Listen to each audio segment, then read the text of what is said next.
Dialysis পেশেন্টকে বাঁচানোর জন্য সারাটাক্ষণ যুদ্ধ করতে হয়। আমরা খুব মিনিমাম প্রাইসে এখানে ডায়ালিসিস করি, এতটাই মিনিমাম প্রাইস কোনো বাংলাদেশ হসপিটালে নেই। এর থেকে বড় বড় ঘটনা ঘটে। ডায়ালিসিস পেশেন্ট যেখানে কিডনি কাজ করছে না, ফাংশন নাই, সেই পেশেন্টটাকে নিয়ে আমরা মুভ করতে চাই না, অন্য কোথাও মুভ করা আমাদের সম্ভব না, কারণ এটা একটা শিডিউল মেনটেন করতে হয়। এই পেশেন্টের টেস্ট করে তারপরে ওকে করতে হয় পেশেন্টটাকে, একটা সেকেন্ডের জন্যই করতে হয়। যদি আমি নেই আজকের জন্যই করতে হবে, এবং পেশেন্টকে বাঁচাইতে হলে তিনটা শিডিউল। এখন তিনটা শিডিউল কোনো হাসপাতালেই দিবে না স্যার। সঠিক প্যাড আর সঠিক তথ্য দিয়ে এসব সামলে নিব এক হয়ে। Monalisa sanitary napkin. আমার একদিন দুই দিন পরে রোগী ডায়ালিসিস নিতে হয়, তাহলে কিভাবে সম্ভব? আমরা কোথায় যাব? আমরা তো এখন নিরুপায়। আমরা চাচ্ছি আমাদের ডায়ালিসিস ব্যবস্থা দিতে হবে, আমাদের হসপিটাল খোলা থাকবে। কেউ অন্যায় করে থাকে তার জন্য ব্যবস্থা আছে, তাই বলে কি আপনি সবাইকে মেরে ফেলবেন? আমাদের টাকা খুবই কম, আমরা খুব মিনিমাম প্রাইসে এখানে ডায়ালিসিস করি, এতটাই মিনিমাম প্রাইস কোনো বাংলাদেশ হসপিটালে নেই। আপনারা তো মিডিয়া কর্মী, সবাই জানেন, সবাই খোঁজ নিয়ে দেখেন, এতটা মিনিমাম প্রাইস এখানে ডায়ালিসিস করি, অল্প টাকা ডায়ালিসিস করি, যে এতটা কোথাও ডায়ালিসিস সিস্টেম দেয় না। আর আমরা যে কালকে যাই অন্য জায়গায় ডায়ালিসিস শিফট হবো, সেই সুবিধা আমাদের নাই, কারণ আমাদের যে এত কম টাকায় কোথাও ডায়ালিসিস সিস্টেম নেই। দেখেন সরকার বলে মানবিক, আমাদের জন্য কেমন মানবিক যে আমরা কালকে সকালবেলায় মৃত্যুর রোলে পড়তেছি। কিভাবে মানবিক হলো সরকার বলেন? আমরা তো বুঝতে পারি না সরকার কিভাবে মানবিক হয়। আমার হাজবেন্ডকে বাঁচাইতে হলে আমাকে লড়তে হবে।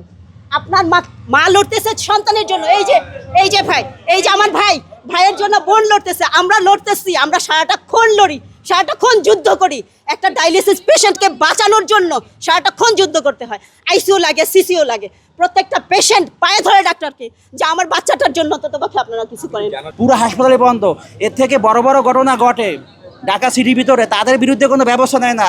আর ঢাকা সিটিতে এরকম একটা সুন্দর একটা হাসপাতাল, যেখানে স্বল্প খরচে সব শ্রেণীর মানুষ চিকিৎসা দিতে পারে, এই হাসপাতাল বন্ধ করার যুক্তি কি? স্বাস্থ্যমন্ত্রী আর হচ্ছে আপনার সরকার আমাদের যে এতগুলি রোগীর উনি সাহায্য করুক, উনি ব্যবস্থা করুক, অল্প খরচে কোথায় আমরা চিকিৎসা করবো সেই ব্যবস্থাটা উনি করেন, উনি জানি ব্যবস্থাটা করেন। তারা দুজনে আমাদের মানে বিবেচনা করবে আর কি, আমাদের সাহায্য করবে, আমাদের রোগী কিভাবে কি করবে। ভাই না যাইতে পারি না তো, কারণ ভাই আমরা তো বড় লোক না, বললাম কি ভাই, এখন আমার টাকা থাকলে সে আমি নিয়ে যাবো, নেবে না তো বললেই নেবে না। আমার টাকা থাকলে এখন একটা রোগীর যদি অন্য হাসপাতালে নিয়ে যায়, সেখানে পরীক্ষা দিবে, কারণ এক মেশিন থেকে আরেক মেশিনে নেওয়া যায় না, হুট করে দিয়ে দিবে না। যদি ভুল হয়ে থাকে হাসপাতাল কর্তৃপক্ষের বা নার্সদের, তাহলে আপনারা মানে এটাকে একেবারে মানবিক দৃষ্টিতে দেখেন। একটা ভুল হয়ে গেছে, ভুলের জন্য তো আপনি পানিশমেন্ট আরেকটা করতে পারেন না, আরেকটা অন্যায় করে ফেলতে পারেন না, আরেকটা অন্যায় তো করা কোনো পসিবলই না। আর পেশেন্টগুলা, একটা পেশেন্ট আমার হাজব্যান্ড, ওনার হাজব্যান্ড, আমরা আমাদের কর্মক্ষম মানুষটাই পড়ে যেতেছে। এখন এই ফ্যামিলিগুলো চলবে কি করে? যদি কালকে এই শিডিউলটা না হয়, কালকেই যদি আমরা পেশেন্টটাকে ডায়ালিসিস না নিতে পারি, ইনকেস ওই পেশেন্টটা মারা যাবে, ওই পেশেন্টটা লাইফ সাপোর্ট লেগে যায়। এখন প্রচুর ব্যয়বহুল একটা ট্রিটমেন্ট, আপনারা কল্পনাও করতে পারবেন না ডায়ালিসিস কি পরিমাণ ব্যয়বহুল একটা ট্রিটমেন্ট।